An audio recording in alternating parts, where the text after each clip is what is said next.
Wow, it has been a wonderful day with lots of amazing speakers with valuable content. But we have saved the best for last. And for you who managed to catch it, good on you.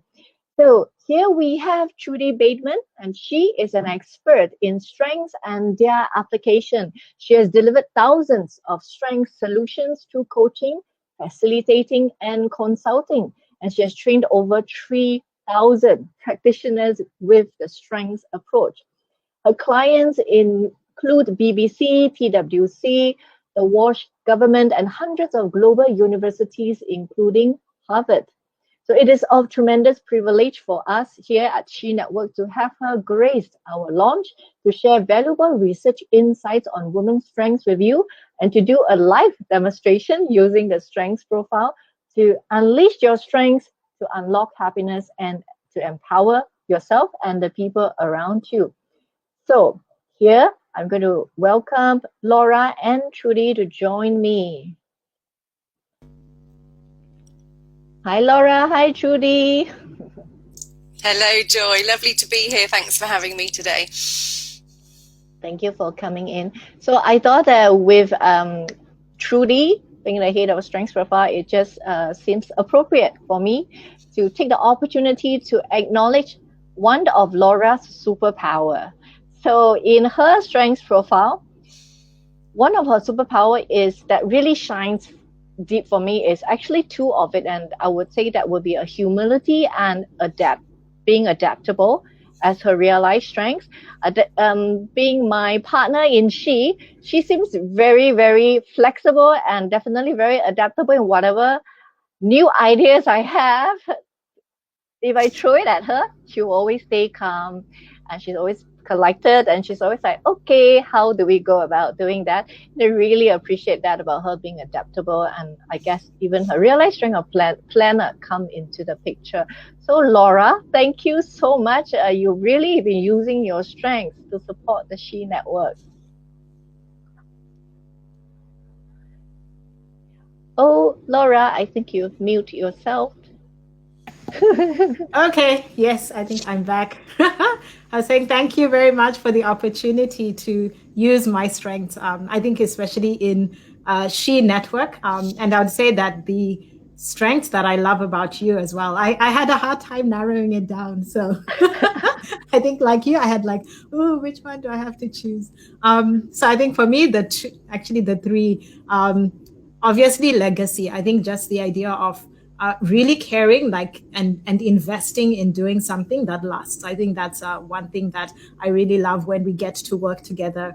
That ties in for me very strongly with your strength of mission as well. So just being very mission minded, looking for what can we do that actually gives that gives meaning and purpose. And obviously with that is action. So that's how we keep moving forward. So for me, like those three, I had a hard time narrowing down those strengths, but I think that's that's why we work well together, because we are so complementary and we both have similar leanings. We love celebrating strengths. Yes, yeah. So, Trudy, any comments from you about our sharing of each other's superpowers? Yeah, great. I've always got comments when it comes to strengths. I think initially what's really nice is you can hear the complementary partnering, as Laura mentioned, coming out, which is just fundamental. So you really appreciate Laura's adaptable, but then she kind of sounds like she's then using that with your action. So those two together are going to be pretty dynamic in terms of getting things done for you guys. And maybe even today's just evidence of that. All these speakers in one day, a massive launch program. So those two strengths really coming together there. And then, but then there's also strengths that you unite on. So this legacy, this mission, and what you guys have achieved here is clearly quite profound. So at the heart of all that action and that adaptability is kind of your core meaning and purpose, which together it's this, you unite on. So a really good balance there, I'd say. Wow, Laura, yummy. Yeah, she's definitely, Laura's definitely a great partner in She for me. So, okay, so without further delay, let's dive into what I'm really looking forward to, the research insight. So, Trudy, over to you. Thank you. So this will be the first time we've launched this particular set of data and research. So really excited to be doing it here with you guys.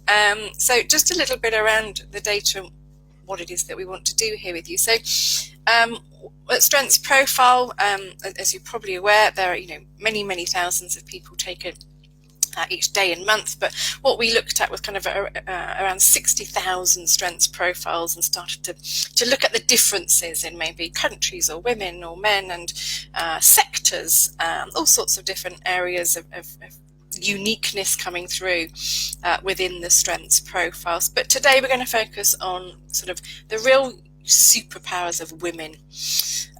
So, really looking at kind of what it is that we do differently, and most importantly, it's good to know the data, but then what do you do with it? So we really want that sort of practical application here today, and I'm really happy to hear two super women as well who can feed into maybe some of these strengths as well. So I guess, we're all, whilst there are strengths that we've all got in common, it is really important that whoever you are in the community is that you're playing to your strengths. First of all, that's fundamentally the most important part. So whilst I'm going to talk about the differences in men and women only because there's no one that's better than the other, it's all around, if we know what it is that we are particularly exceptional at, then maybe we can look at how do we play more to that, and how do we maybe even be a bit more strategic with that, or maybe even how do we use that a little bit less. So, first of all, it's kind of looking at the data and then being a little bit practical.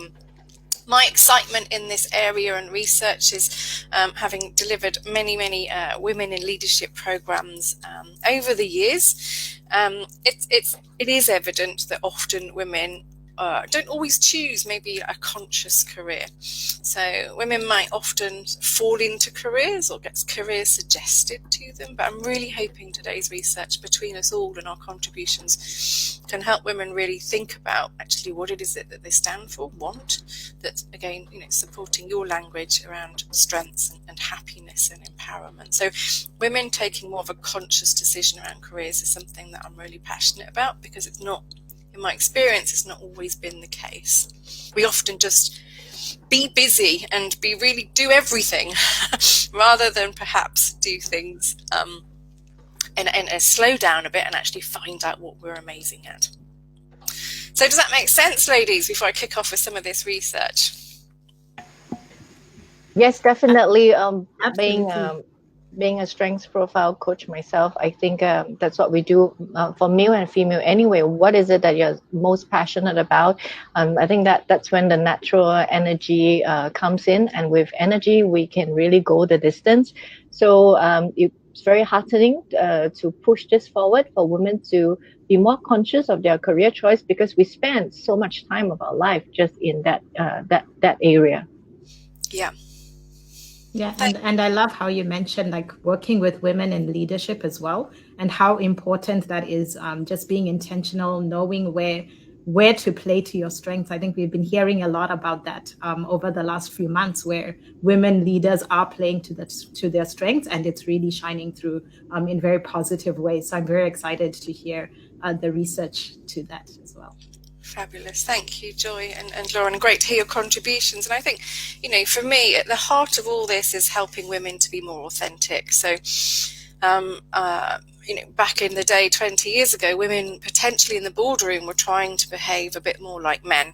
And I think what we're now seeing is very much, you don't need to do that. You need to be you, and you need to be you even better than you. But at the heart of all of that, it's you and not trying to be anybody else. So we've moved on since then, but that sort of original work that I've done is really helping women to be really authentic. So the data that I might share here is important to reflect on this, because you might not have these strengths in your profile, so you might be thinking, well, actually that isn't really relevant to me. But what is relevant is the stories that we're telling around how it's just so important to be whoever you are, more doing more of your being more of your best self. So kicking off then, so we have more relating strengths. So that's probably not what I would call a revelation. Of strengths profiles, so the three that came out quite sort of much higher than men were relationship deeperness, so really going above and beyond and connecting with other people. Esteem builder, so helping other people, are really kind of boosting their confidence. So we'll often be seen doing that more so than men. And we are more compassionate. So those three all sit in the relating family. So our 60 strengths are divided up into 5 families. And all of those three that we were higher in came from the relating family. So I think if we just pause there, yes, it's not maybe to be expected or what we know. But then it's also looking at all of those and think, well, how do we use them? And do we use them as effectively as we could and should be doing? So if we look at relationship deepness, so forming deep and long-lasting relationships is what we're good at. Are those, so I have counterpoint as one of mine, which means I'm always looking to interject and offer an opinion. I would challenge us women to say, are we building the relationships that are going to really impact our way of being and working and our families, or are we potentially building too many with the wrong people? And wrong people sounds a bit harsh, but I think women can want to reach out to many people and support other people. So it's just, my tip around that would be make sure you connect with the right people. So, don't just put the same sorts of people in your network. If you've got more of a conscious career, build relationships with people that are going to give you that superpower, support your superpower, and really kind of invest in those. So maybe give yourselves a little bit of a coaching session around how you use some of these relating, because relating is about going above and beyond to connect with others. We've only got a certain amount of hours in the day, so make it impactful. And that would also go for compassion as well. So just ensuring, being compassionate with everybody is probably not sustainable. So maybe we're reaching out to those that really need us right now. So that was really rewarding to see that we are, the relating strengths are coming out stronger. I would just say that just maybe, ladies, if that is you, be careful just to make sure that you're really using them as and when you need to, rather than maybe having them, your foot on that pedal all the time and driving it hard. And then finally, these are all realized strengths that are quite a difference, is service. So we go above and beyond to really serve. This was a common strength generally, but women were higher in this. And again, I think it's a fantastic strength to have, to show that we can support and be there for each other. And also it's a great strength to support. In fact, it's my favorite strength to support one of the most common weaknesses in the world of being competitive. Is one of our strongest weaknesses globally in the world, and I think service is amazing to support that. So if you think about not wanting to win is not important, or when you're in a job interview, when you're going for something and you're a little not so confident, being of great service, doing your research, supporting people, following up, all those things can really help. So it's a great strength to sort of offset anything that can be quite common underneath as well. So there's some key things that are coming through for women. A couple of the other ones then on the thinking family side is planning and organising. We are up there.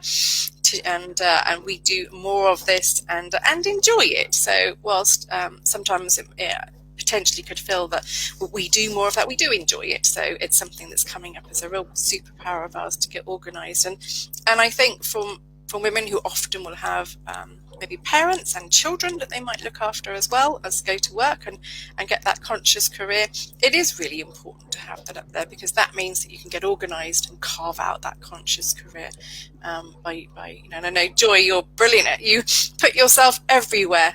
You are very organised in what you do, and you probably wouldn't be where you are successfully without all these things going on, and there's a planner in there somewhere. In fact, Laura, it's one of yours as well, I noticed. Yes. Yes. So that's where it comes from. Laura's the planner then. for both of you, but really important for women to actually appreciate those strengths. Sometimes they might feel like things that we have to do to get to where we are with everything that we take on as women. But I think it's really important to recognise these are probably strengths that are really going to get us to where we want to be based on everything we also want to do in our world or have responsibility for. They're really important to kind of so that we can get access to other things rather than just maybe get swamped down in one area, by being really organised. So another, just one final nice one there, lovely one, is gratitude. So women more grateful in terms of what they've got around them. So that perspective of life right now, and I think we're seeing a lot of that come through in these times that we're in now in the pandemic as well. Gratitude being a really critical strength in terms of resilience and bounce back, but if you supporting us through these challenging times as well. So brilliant collection of things that women have there that we can play to. I think if I sum up the real life strengths, we can play to more strategically.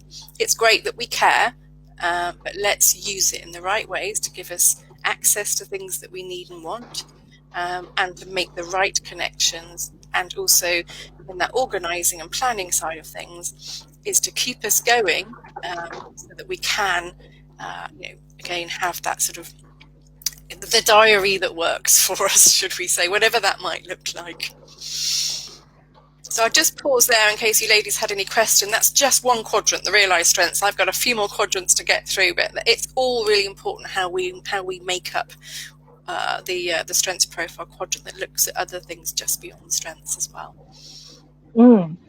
Well, for me, no major surprises. I'm like a relationship deepener, yeah. Esteem builder, yeah, of course. Compassion, or don't even need to talk about it. It's very comforting, affirming to have research to testify what I think most of us already see in our families, with our mothers, grandmothers, and even ourselves. Like, I think that I get a lot of what I'm doing is because I watched them do that, and then now I somehow developed that strength by watching. I'm able to also emulate what's going on and use that in service of my own family. So there's something like it's almost like I wonder whether it's an inherited genes that women have. So that's the curiosity part of me asking. Yeah. And you're probably right there, absolutely. From the psychology side, if we go back to sort of cavemen and women caring and men hunting, you're absolutely, I wouldn't be surprised if you're right there. And I guess just to add in, this doesn't mean as women we're not strategic. We don't have these other strengths or anything like that, or that we don't have mission and legacy and maybe things or innovation.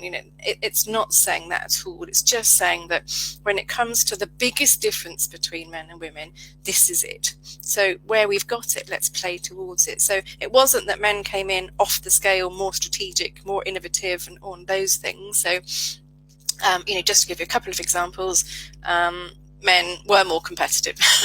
Probably not a surprise, yeah. Had a bit more self-belief.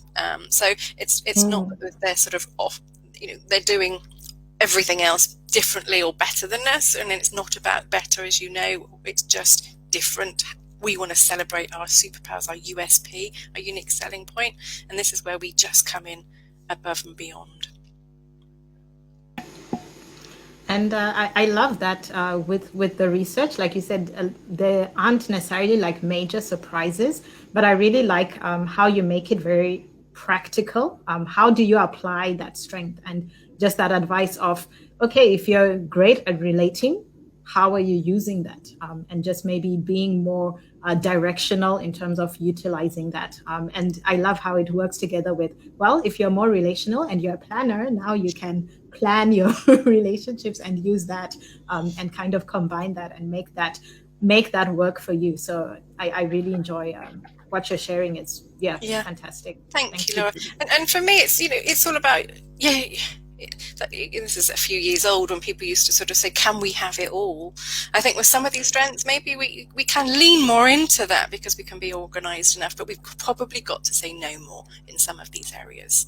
So service for me is one of the most common overplayed strengths that I see, where we go above and beyond too often.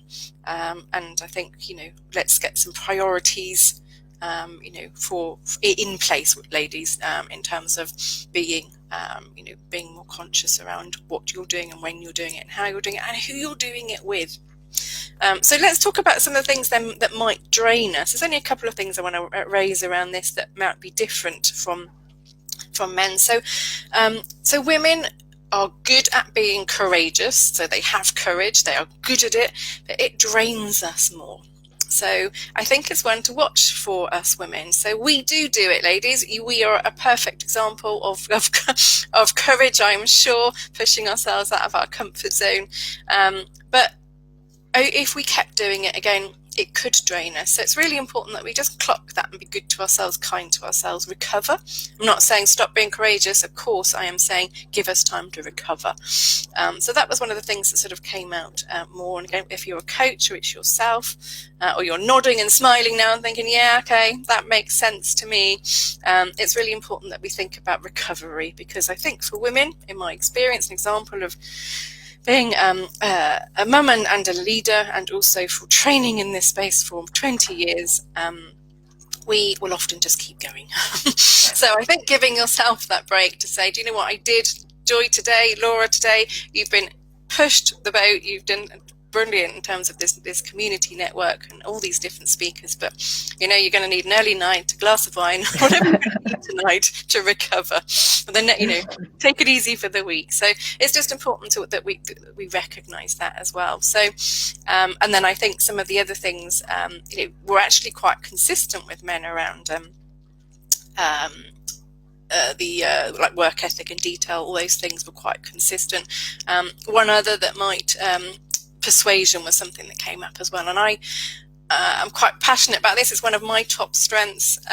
So we are good at persuasion. Remember, ladies, learn behaviors, but it can drain us. But what I wanted to add here is we have exceptional relationship skills.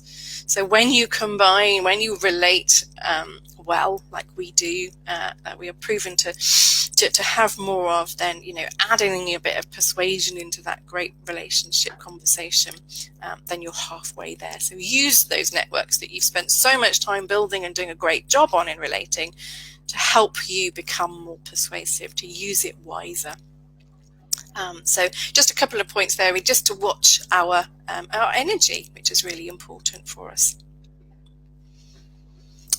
So then coming on to our weaknesses then, as two, I just want to draw attention to that we have more of these as weaknesses. So one of them is competitive, and that is, men are generally enjoy being more competitive than us. I think for me, when I look at this though, competitive, I see it all the time in coaching, so it's fairly common for men as well. It's just more common for women. It's, well, what do you want to achieve? If you had competitive as your top strength, what would you be doing differently? How would it look if you had that as a strength? And then think about that vision, whether it's a new career, a new location, a new hobby, a new community, whatever you're doing. What does it look like if you just went out there to win all the time? And then what strengths have you got that can help you achieve that and help get you there? So it doesn't have to be win, win, win, but it can be achieve, achieve, achieve. It's just using your strengths to get there, as we know. So using the things that you're brilliant at. Don't be competitive. We're generally not as competitive. I'm not saying that we can't do it, but it's something that we would rather not do. But we have things like service. I mentioned service earlier. It's a brilliant strength to be able to serve and support others. Can really help with winning when it comes to things like pitching for something, or job interviews, or asking for something that's awkward, or you've got to ask for a raise from your boss. Then we've got other strengths, the relationships, the service, that can really help us as well. So it's just one to watch, ladies. You don't need, in my experience of being in the world of work, it's not a critical weakness. It's just one to watch. How do you see that in terms of your experience, ladies?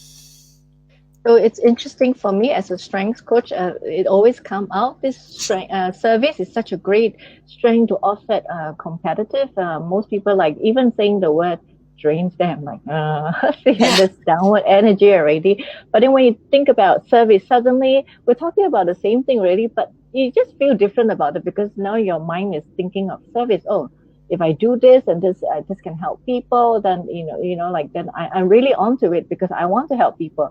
And in order to do that, then I need to do all this other. Is I think about mindset shift, having that framework, and just being authentic to what energizes you. Focus on that, but it could be the same end result that we want, but it's the destination and the pathways that we want to take to reach that goal. So using tapping on our realized strength, if needed, learned behavior, it's definitely a more sustainable way to get what we want. Yeah. Thanks, Joy. Laura, we can't hear you. Maybe you mute yourself. Hello. Okay. Yeah. So, Trudy, I was just thinking as you're talking about the competitiveness as potentially a driver towards winning. I'm wondering, like, would you say there's a distinction between, let's say, winning and achieving?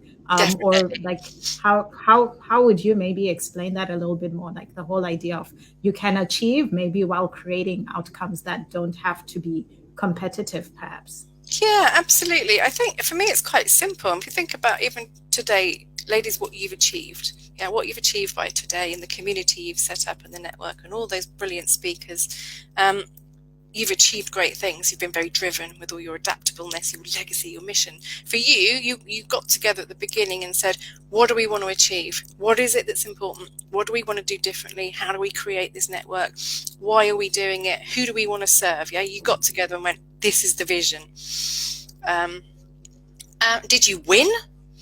I don't think so. You achieved great things through your drive and your strengths. You didn't win because there wasn't anybody to win over. It was you haven't kind of got there first and really excited that you're the first. You've got there because you really want to make a difference. So the vision, as Joy said, really, the pathway, it's about the pathways to the vision. And competitive for me is very much around winning, can be potentially seen as a bit negative in some people as well, if you don't do it right. So coming back to Joy's point earlier as well, being authentic. So it's a learned behaviour for me. I can do it because, but I don't really enjoy it. That's not what I was put on earth to do. And I need to watch it if I have to do it, but it doesn't appeal to me at all. And I think, and if I went into a boardroom or any situation to win with that attitude, I'd probably get it wrong because it's not me. I'm going to do it wrong. I'm not going to get where I want to be, and I might offend people probably along the way. So being authentic is knowing what you want to achieve by winning, if we call it that, and then your strengths getting you there. But competitive is very much about, winning. So it can be seen as quite sporty, potentially, or salesy, marketing-y, that sort of types of roles that will be good in it. Thank you for that perspective as well.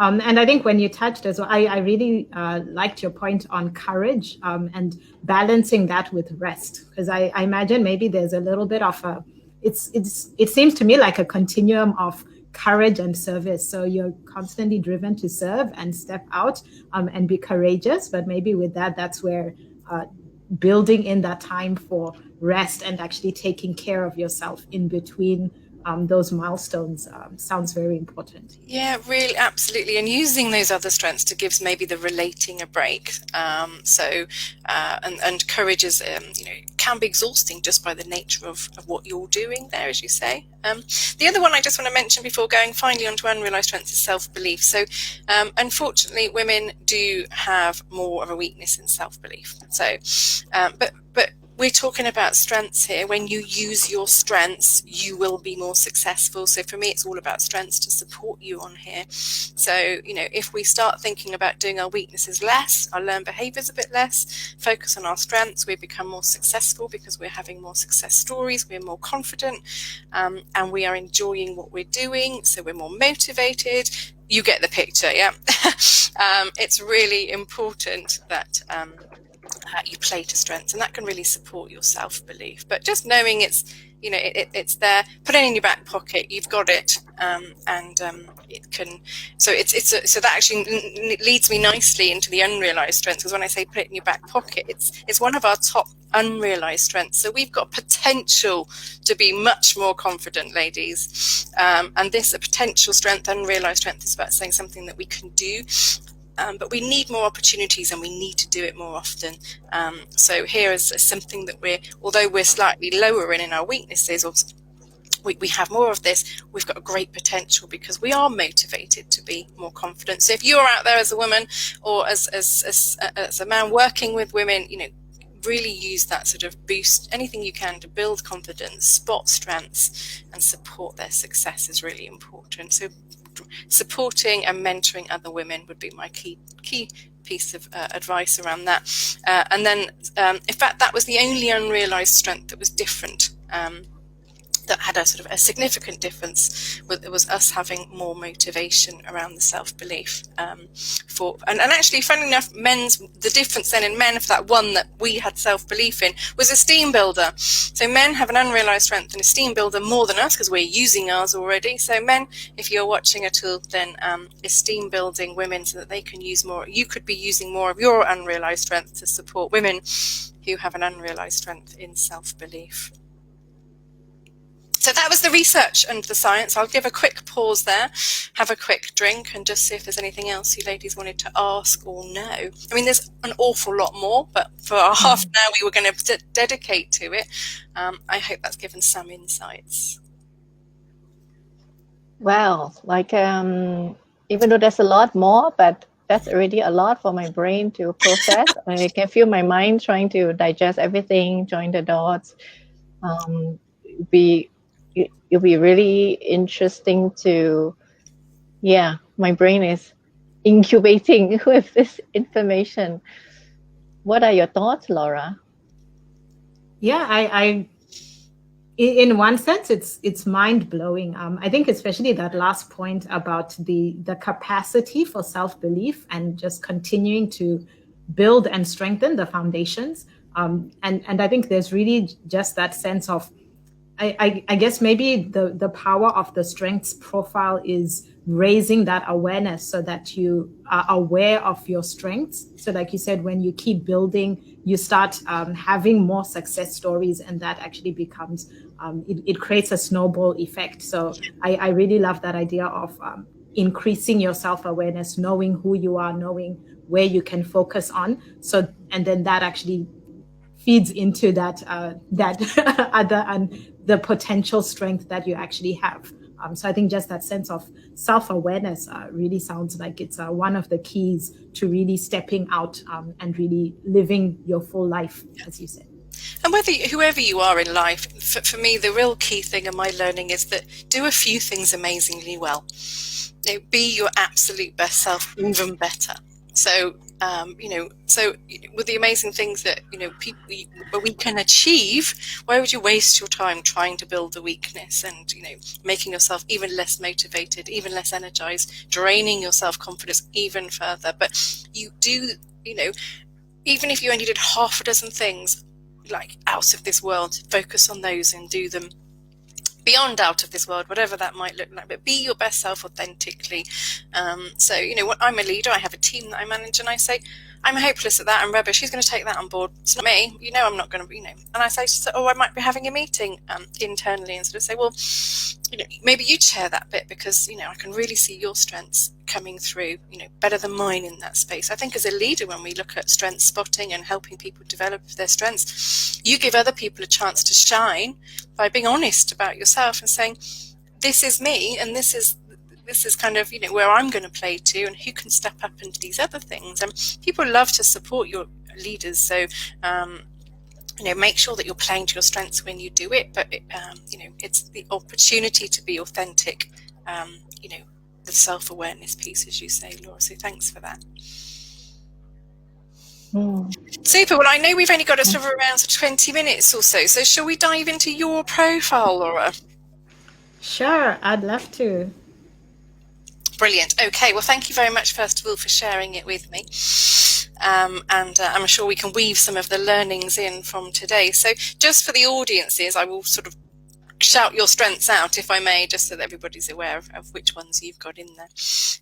Let's celebrate Laura and her top 7 realised strengths today. So they were incubator, curiosity, strategic awareness, humility, adaptable, we've heard about, and planner and prevention. So Laura, which are your favourite 3 and why?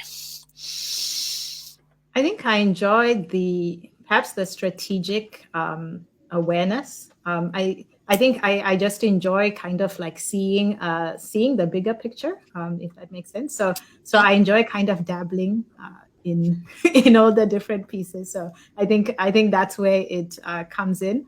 I'd say maybe as well. I think curiosity. I think just constantly putting myself in situations where I get to kind of discover new things and to be surprised. So I think I enjoy that, just kind of immersing myself in new things.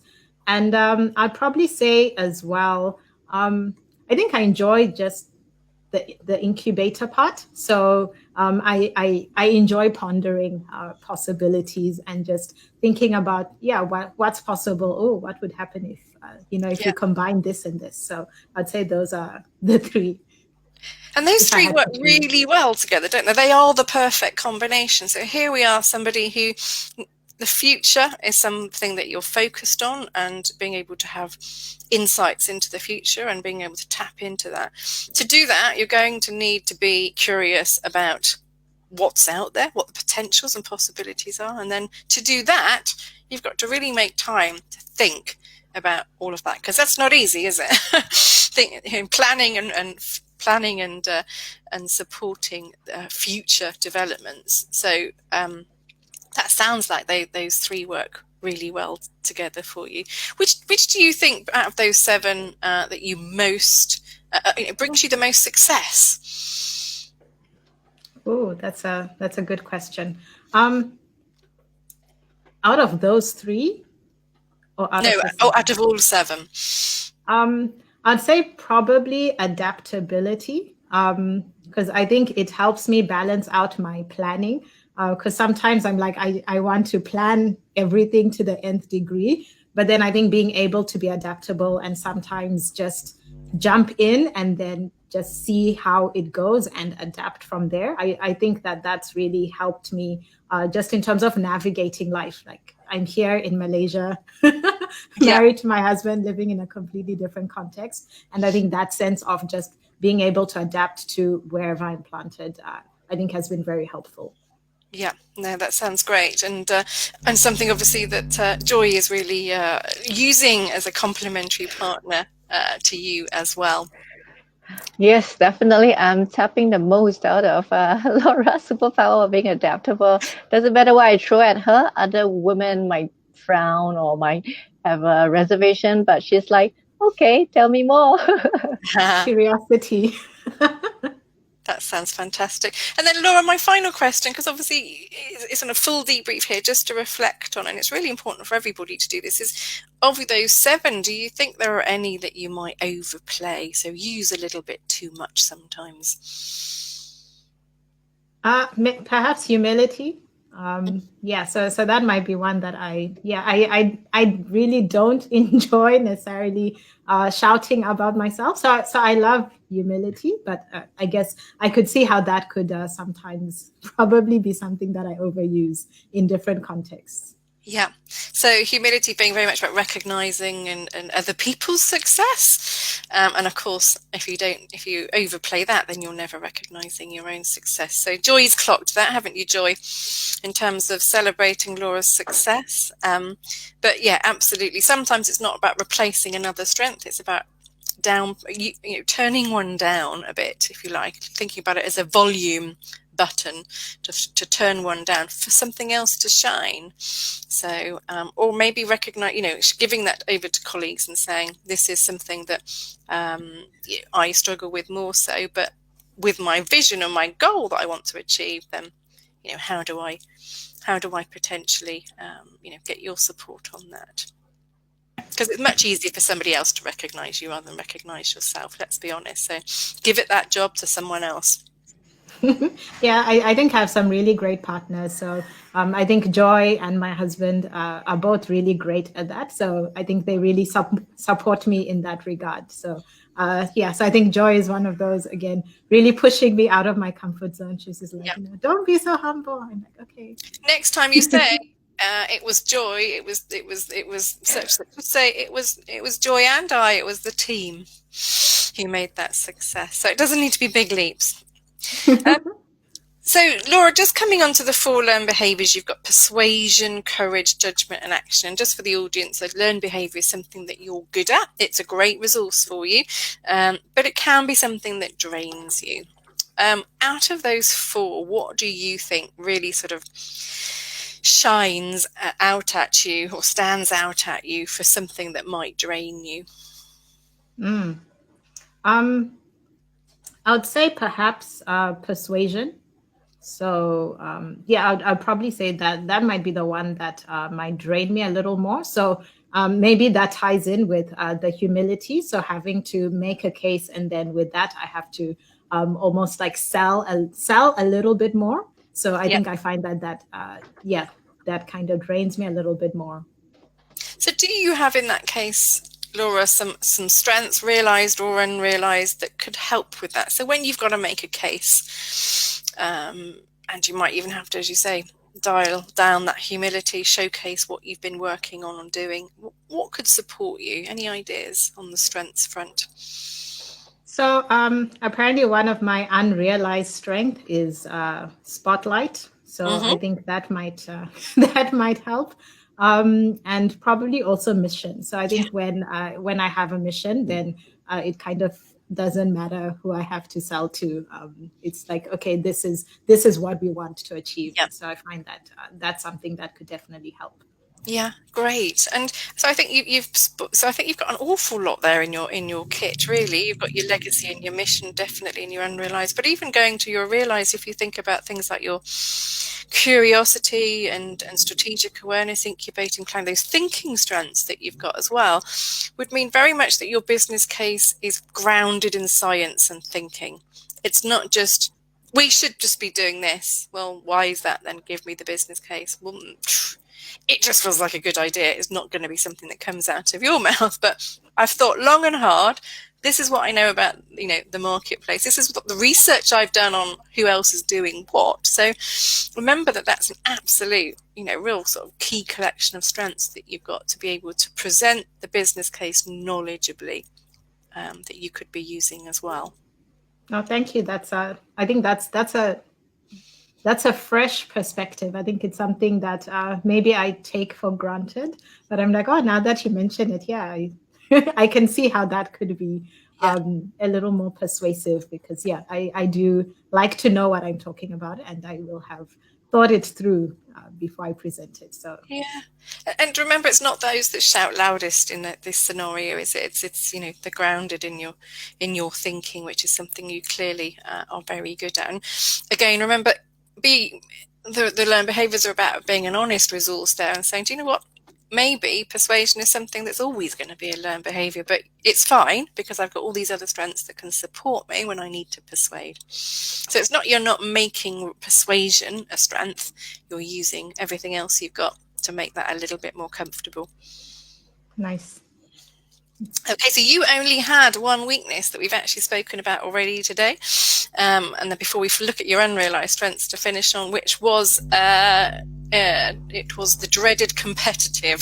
So tell me a little bit around that and whether you resonated with that there. Yeah, I guess I did. And again, I think this was a profile that I did during or towards the end of the lockdown. So it was like during the pandemic. And so I think maybe there was also this sense of, we do all need to come together. Like, it isn't about winning. It's really about how do we move forward? And maybe, like you said, that's where, for me, maybe that distinction between winning and achieving. So what can we achieve? And it's not about winning or leaving people behind, but how can we actually move forward together? So I think that really did resonate. I was like, oh, that's interesting. I hadn't thought of it as probably like my weakest of the strengths, but I think it kind of made sense to me at that time.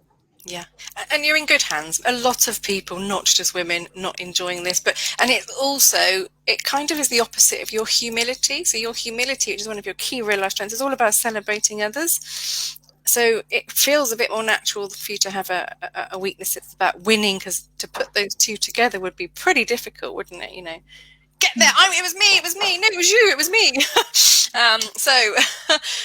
You know, so again, if that ever was a problem, look to your strengths and potentially dial down that humility. But let's finish on your superpowers of your unrealized strengths. And so the things, Laura, just to remind everybody else, you're good at, you've got energy in, but you're not using as often. We have talked about some of these on here already. Just for the audience: writer, relationship deepener, legacy catalyst, connector, mission, and spotlight. So a brilliant collection there. But what are you most excited about potentially using more in the future? I think I would say perhaps catalyst. So that's probably one that came as a little bit of a surprise. So I think that's something that I would like to explore, and probably am doing a little bit more even with the She Network community and the panel, and kind of looking at who can I work with. And but yeah, so I'd say definitely catalyst is something I would like to explore. And I'm going to push you a little further on that, Laura, because it sounds like you've got some vision around what that could look like. What could be a next step to push that on? Oh, put you on the spot here. I shouldn't put an incubator, by the way, on the spot, but there you go. I've done it. Did you like to think? Any ideas, maybe just in terms of just a small action that could just, bring that along? I think one of the things that, and I think maybe partially why I'm excited as well with tonight's research, is just learning to tap into the women around me. So maybe women that I know, women in leadership, and just being able to, I think, both learn from them and find ways to better maybe communicate some of what they've learned to other people. So I'm finding like maybe that might be an opportunity for me to really connect with people and get them involved in some of those activities that I have planned, some of my secret projects. That's fine. You can have your secret projects for live on air. I think, I guess, just conscious of time, the big piece for yourself to take away and for others is that, and I find this potentially more common with women, is when you look at those unrealized strengths and you're thinking about which ones do I use more, develop more, go with your heart, not your head. So you might have, let's say organizer or something, or writer or something in there that it's great to have, and it's definitely potential, but it doesn't right now really excite you. So I think listen to kind of opportunities in your heart, and listen, make sure that you're using or developing future around things that you're really motivated, because the temptation potentially is, oh yeah, I should be using that a bit more. I should. I think if you find yourself saying that, then maybe that's the wrong unrealized strength. Pick the ones that, oh God, yeah, I would so love to use that more, and I can see opportunities. So we'll wrap up and pause there. But Laura, thank you for sharing your profile with me. And I guess just for wrapping up, is there anything that either of you want to ask, whether it was Laura's profile or anything that I've not covered here today? Well, thank you, Trudy. I think it's just been, I think looking at it from a different perspective, I think it's one thing having the profile, but I think interacting around it and having a conversation in this debrief has really helped me to maybe think a little bit deeper on how I can actually activate and use some of those strengths. So thank you for that. You're welcome. I mean, normal debrief would be sort of 45 minutes to an hour. So I do apologise for just a taste. Going quite in there, quite deep for the sort of 20 Very minutes. Very tantalizing taste of the debrief. So just a fun fact, in my April Strengths Profile report, Catalyst is one of my unrealized strengths, and it's one of the strengths besides incubator that I stare a lot at and cracking my head. How on earth, because it's such a big word, right? I'm like, wow, catalyst, what do I do with it? It's unrealized, I need to use more of it. So, which is kind of why we're doing what we're doing. And it's amazing to me that, oh, Laura's unrealized strength is also catalyst. Wow, that's really impactful. So I feel like I've learned something new as well about Laura. But I'm curious, Laura, what is your biggest takeaway today with this quick mini debrief with Trudy? I think it's really, I think maybe the biggest takeaway is, I think community, because I think sometimes as women, we are exposed to stuff, maybe we know, we've kind of seen it, but I think community and conversations are really a space where you can take it a little bit deeper. So maybe that's where my strength is, my incubator, my curiosity, want to explore it a little bit more. But I'm finding, like, I think just in this interaction, right, that just that mix of the different elements, different perspectives, you get to look at things from a different angle, even if they are, like, I've had this report for maybe a month or two now, and I'm discovering new things even about myself just from having this conversation. So I think that's really my takeaway, is really the power of community and conversations. Just staying connected is really powerful. Thank you, Laura. Trudy, what would be your wish or hope for She Network? So for me, and I know Joy is one that you use as well, but for me it's about as women. So try each day to do one small thing that's going to make the biggest difference to you. Sometimes that might just be a no. Sometimes it might just be focusing on one thing and doing it really well. But each day, one small thing that's going to make the biggest difference, not just a difference. Wonderful. Thank you so much, Trudy, for coming on the show, revealing to us your most recent insights on women's strength. I think thanks to you, we are ending the launch on a very empowering note, emphasizing on the strengths that will help us to unlock happiness and empowerment, which is literally what She in the She Network stands for. Thank you. Thank you very much for having me. And ladies, you've done an amazing job today. So congratulations on your launch day. Thank you, Trudy. It's an absolute just privilege to have you, and just to hear your findings. I think it's so amazing, even releasing that into the women, into the community. So thank you so much for sharing. Okay, so we are going to end this show on a high note, and wait, we have someone joining us in right on time. So we invited the speakers for today, whoever can make it, to join us for ending shot, given this is our last session. So we have Rasanti joining us. Hi Rasanti. Yeah, Rasanti is our in-house expert for holistic health. She is the founder and president of Ayurveda Association in Singapore. Hello to Trudy. Hello. Hi. Okay, so ladies, let's end this show, and today, the launch day, on a high note with our superpower pose. Awesome. Thank you so much. Thank you everyone for watching in. I hope you have had fun today. So catch you again inside the community. Thank you so much. Have a good night, everyone. Bye. Thank you. Good night. Thank you. Good night, everyone.